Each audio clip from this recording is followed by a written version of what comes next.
நடைபெறுகின்றது. நேற்று ஒரு சம்பவம் நடந்தது. ஐயா டிஆர் பாலு நம்மளுடைய முன்னாள் மாநில தலைவர் அண்ணாமலை IPS அண்ணனும் நேற்று கோர்ட்ல விவாதம் நடந்துச்சு.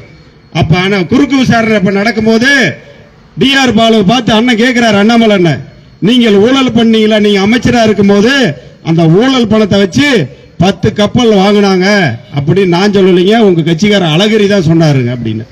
ஐயா அப்படி இல்லைங்க, நான் 10 கப்பல் வாங்கலைங்க, 2 கப்பல் தான் வாங்கினேன் அப்படிங்கிறாரு. வடிவேல் ஒரு படத்தில் சொல்ல ஞாபகம் இருக்குதா, 1 லட்சம் ரூபாய் நீ திருடி நீ அதை கூட, நான் 1 லட்சம் திருடலைங்க 2 லட்சம் திருடணுங்க. அந்த கதையா நான் 10 கப்பல் வாங்கலைங்க, 2 கப்பல் தான் வாங்கினேன், அதை கடனா வாங்கி வாங்கினேன் அப்படின்னா. கடனை எங்கடா வாங்கின கேட்டா என் பையன் கம்பெனியில் வாங்கினேன், ஆனா கம்பெனி என் பையனுக்குன்னு எனக்கு தெரியாதுங்க, என் பையனுடைய பைனான்ஸ் தான், ஆனா நான் வாங்கும் போது என் பையனுக்குன்னு தெரியாதுங்க அப்படின்றாரு டிஆர் பாலு. அண்ணன் சக்கர கதையை சொன்னார்ல, அதே நிலைமை தான் நேற்று டிஆர் பாலு கோர்ட்ல சொல்லியிருக்காரு. இந்த மாதிரி ஒரு ஆட்சியை இன்றைக்கு தமிழகத்திலே அந்த குடும்ப பூரா ஊழல், அப்பா கலைஞர், அதுக்கப்புறம் மகன் ஸ்டாலின், அதுக்கப்புறம் உதயநிதி, அதுக்கப்புறம் இன்பநிதி, டிஆர் பாலு, இந்த மாதிரி எல்லாம் தயாநிதி, எத்தனை நிதிங்க, கலாநிதி, கனிமொழி, அருள்நிதி எல்லாம் வந்து கலைஞர் குடும்பத்தை எண்ணினீங்களா 350 பேர் இருக்கிறாங்க. இன்னைக்கு 350 பேரும் அப்படியே ஊழல்ல மிதந்துகிட்டு இந்த தமிழகத்தையே கூறு போட்டு தின்னுட்டு இருக்காங்க.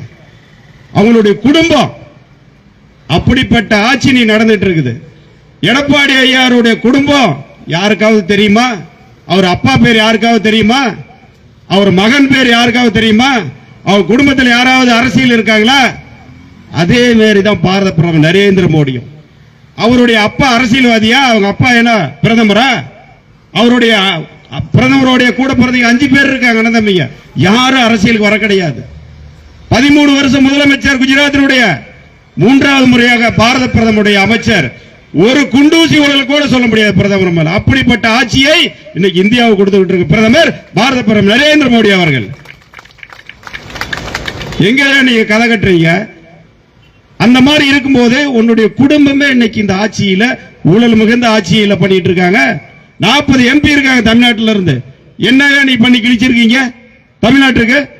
சேலம் மாவட்டத்தினுடைய MP இதுக்கு முன்னாடி ஒருத்தர் இருந்தார், பார்த்திபன். என்னைக்கே இந்த பகுதிக்கு வந்திருப்பாரா ஓம்பலூருக்கு? இப்ப இருக்கிற MP செல்வ கணபதி இந்த பகுதிக்கு வந்திருக்காரா? இங்க இருக்கிற மக்கள் கேட்டா கூட பேர் தெரியாது. 2 வாட்டி MP திமுக MP கொடுத்திருக்காங்க இந்த மக்கள்.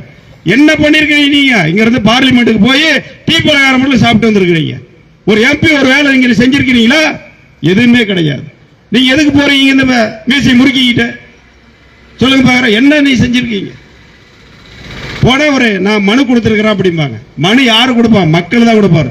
MP போய் அமைச்சர்கிட்ட மனு கொடுத்திருக்கிறேங்க, ஐயா பண்ணி கொடுக்குறாங்க. எதுவுமே பண்ண முடியல, நீங்க போய் பண்ண போறீங்க. அப்படிப்பட்ட கேடுகட்ட ஆட்சி தான் இன்னைக்கு தமிழகத்திலே நடைபெறுகின்றது. மக்களே இனிமேல் அவ்வளவுதான் முடிஞ்சது. காங்கிரஸ் கட்சி அண்ணன் சொன்ன மாதிரி சுதந்திரம் வாங்கறதுக்காக இந்த நாட்டுக்காக ஒண்ணு சேர்த்து ஒரு நல்லவர்களாம் சேர்ந்த கட்சி காங்கிரஸ் கட்சி. அது திமுக அந்த கட்சியிலே அந்த கூட்டணி கட்சிக்கு மரியாதை இருக்குதா? ஆனா நீங்க சொல்லுங்க, காங்கிரஸ் மரியாதை இருக்குதா? திமுகவில் மரியாதை கிடையாது. என்னைக்காவது நம்ம எம்ஜிஆரும் அம்மாவையும் வந்து தரக்குறையா பேசினா நம்ம விடுவோமா? ஐயா காமராஜரை திமுக கேவலமா பேசுறோம்.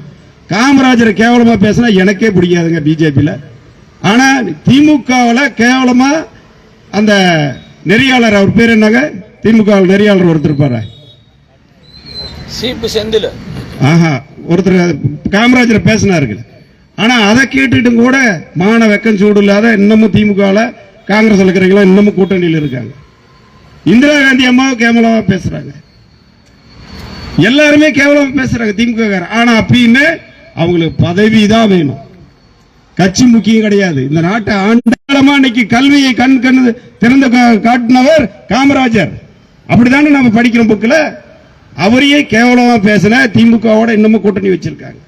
அப்படிப்பட்ட நிலைமை இன்னைக்கு காங்கிரஸ் கட்சியில் இருக்கு திமுகவில். நாளைக்கும் நாளானைக்கும் அது பிடிங்கிட்டு வர சூழ்நிலை தான் இருக்குது. அது எந்த ஒரு மாற்று கருத்தும் கிடையாது. அதனால வருகின்ற காலம் திமுகவுடைய ஆட்சி மாற்றம் கண்டிப்பாக தமிழகத்தில் நடைபெறுகின்றது. சேலம் மாவட்டத்திலே 11 தொகுதி இருக்குது. மீடியா நண்பர்களே குறிப்பா நல்லா நோட் பண்ணிக்காங்க. சேலம் மாவட்டத்தில் 11 தொகுதி இருக்குது. 11ல இப்ப வந்து ஒரு தொகுதி தான் திமுக இருக்குது. மீதி 10 தேசிய ஜனநாயக கூட்டணியுடைய எம்எல்ஏ தான் இருக்காங்க. ஆனா வருகின்ற 2026ல 11க்கு 11 நம்மளுடைய தேசிய ஜனநாயக கூட்டணி தான் வெற்றி பெறும். திமுக கூட்டணி 11 டெபாசிட் இழக்கும். அதுல எந்த ஒரு மாற்று கருத்து கிடையாது. டெபாசிட் இழக்கும் சேலம் மாவட்டத்தில். அப்படிப்பட்ட ஒரு சூழ்நிலை சேலத்தில் நடைபெறும். இங்க இருக்கின்ற மக்கள் எல்லாம் மாறிட்டாங்க. எல்லாம் மட்டுக்கும் ஐயா எடப்பாடியார் இந்த மண்ணின் மைந்தன் அவர் தான் ஆட்சிக்கு வரணும் முடிவு பண்ணிட்டாங்க. நம்மளுடைய பிரதமர் மத்தியிலே அருமையான ஒரு ஆட்சியை கொடுத்துட்டு இருக்காரு. மத்தியில ஒரு இணக்கமாக இருந்தால்தான் மாநில கட்சி நிறைய திட்டங்களை வாங்கி நமக்கு கொடுக்க முடியும். நீ ஒரு இணக்கமாக இல்ல, ஒரு மத்திய அரசு ஒன்றிய அரசு சொல்லிட்டு இருக்கிற. அப்படிங்கும் போது எந்த திட்டத்தை வாங்கி கொடுக்க முடியும்? எந்த திட்டத்தையும் வாங்கி தர முடியாது. டபுள் இன்ஜின் டப்பா இன்ஜின் சொல்றீங்க நீங்க. டபுள் இன்ஜின் சர்க்கார்னா என்ன? மத்தியிலே இருக்கிற ஆட்சியோட மாநில கட்சியோ இணக்கமா இருக்கிறதா டபுள் இன்ஜின்.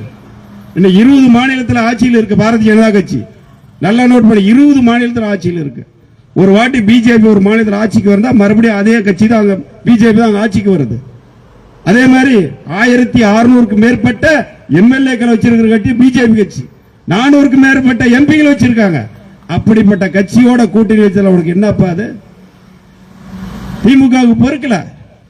ஏன் எடப்பாடியார் ஆட்சிக்கு வந்துட்டாருன்னா நிறைய திட்டங்களை வாங்கி தமிழ்நாடு கொடுத்துருவாரு, நம்ம பேர் கெட்டு போயிரு அப்படின்னு பயத்தில் இன்னைக்கு ஸ்டாலின் வளரிட்டு இருக்காரு.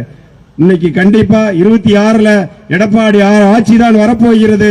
நீ வந்து இங்கிருந்து இங்க இருக்கிற இந்த தமிழகத்தினுடைய முதலமைச்சர், துணை முதலமைச்சர் கனிமொழி, டிஆர் பாலு எல்லாமே நோட் பண்ணி வச்சுக்காங்க. உங்களுக்கு எல்லாத்துக்குமே பீகார் ஜெயில் கன்ஃபார்ம். அதுல எந்த ஒரு மாற்றுமா கருத்தும் கிடையாது. அதனால இந்த மாதிரி திருமண பிரச்சாரங்களை ஓங்கலூர் சட்டமன்றத்திலே எல்லா இடத்திலையும் போட்டு நம்மளுடைய இந்த கூட்டணி கட்சியினுடைய தேசிய ஜனநாயக கூட்டணி கட்சியினுடைய நம்முடைய கட்சி நிர்வாகிகள் அனைவரும் ஒன்று சேர்ந்து நிகழ்ச்சியை சிறப்பிக்க வேண்டும் என்று கேட்டு வாய்ப்புக்கு நன்றி கூறி விடைபெறுகின்றேன். நன்றி, வணக்கம். பாரத் மாதா கி ஜெய், ஜெய் ஹிந்த்.